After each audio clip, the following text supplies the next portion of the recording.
Allah Subhanahu wa taala menyebutkan di dalam surah Al-Hajj agar kita berfikir, surah nomor 22 ayat 73 ya, sampai 74.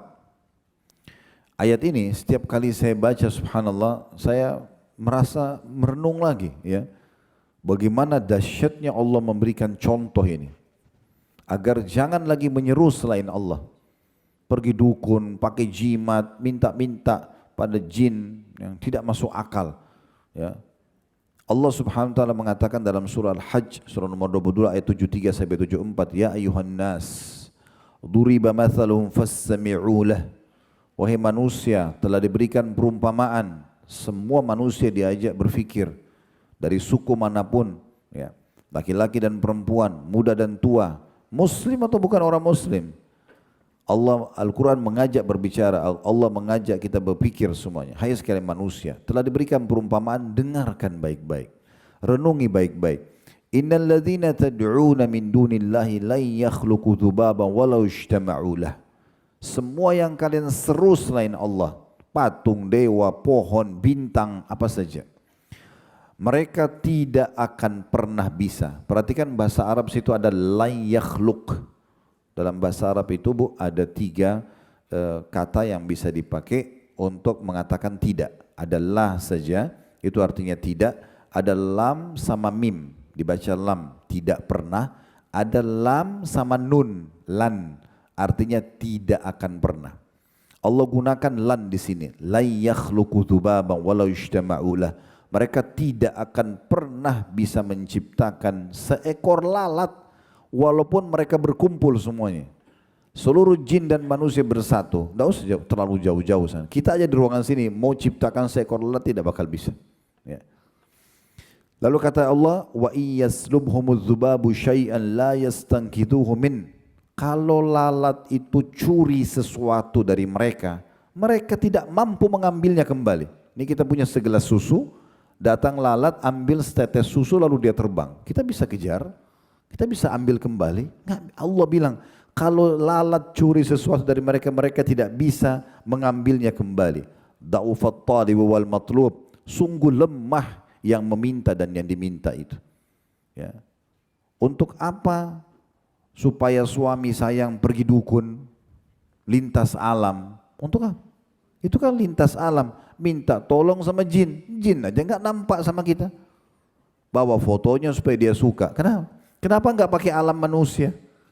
Sederhana, saya mau buat istri saya suka saya, tatapan mata yang syahdu, ucapan tutur kata yang santun, jaman tangan yang ramah, saya tulus dari hati, penuhi kebutuhannya, dia suka sama saya, selesai. Gitu toh manusia. Untuk apa bawa foto ke sana? Gitu kan? Kan aneh ini.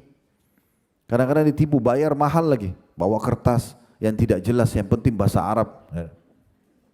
Ada satu ibu dulu di Kemang di Jakarta Selatan.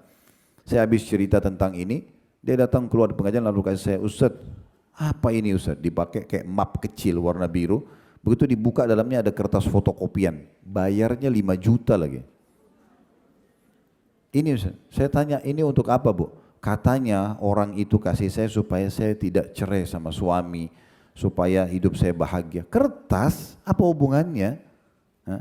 Begitu saya buka saya sudah tahu nih gambar pedang, gambar apa, huruf hijaiyah dibolak-balik. Ini semua dari orang-orang penipu manusia. Untuk apa itu? Ya, tidak dibutuhkan. Tapi banyak manusia tidak faham itu. Mereka melakukan kesyirikan kepada Allah Subhanahu wa taala. Lemah itu. Ada satu kementerian di Saudi, Bu, namanya Hayy Amil Ma'ruf Nahi Mungkar.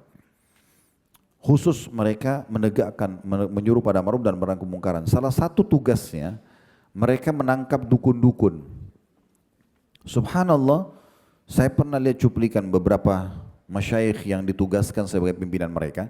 Itu pada saat menangkap dukun lagi praktek.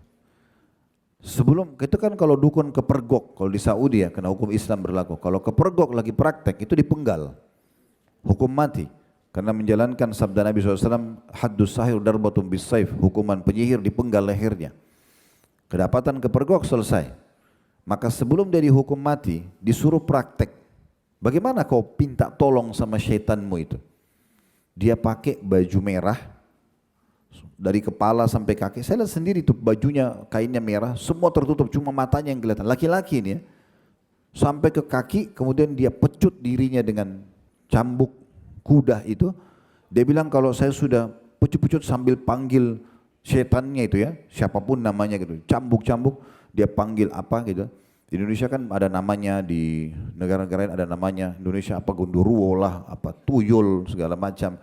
Dicambuk dirinya, dipanggil-panggil, nanti kalau saya sudah berdarah-darah dia bilang, baru kemudian saya dengar suara. Ini kebodohan ini. Ya.